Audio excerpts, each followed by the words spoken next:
mali tayo ng mali. Oo nga. Parang ang gwapo niya. Pili ko ang gwapo niya. Tagalin mo yung mask mo. Kuya, sige. Ayaw niya. Patanggal ng mask. Patanggal. Kuya, itarado mo na. Balik ko na.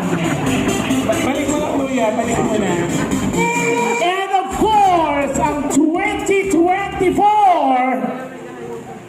Sarah Hazel, Got Talent winner! Champion natin! with an average score of 98.03%.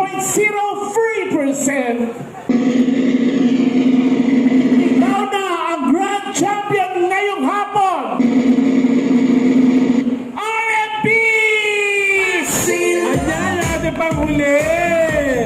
Talaga naman, siya pa talaga nanalo. Worth it ang kanyang paghihintay!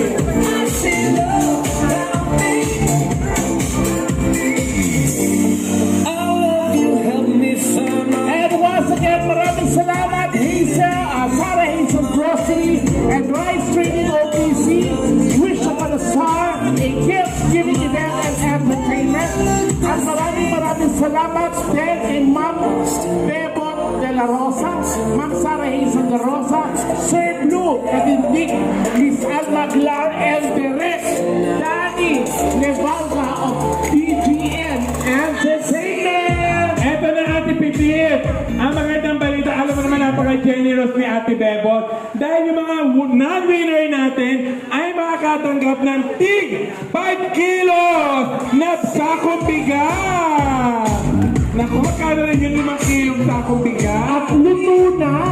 Yes! At kailangan kainin agad-agad.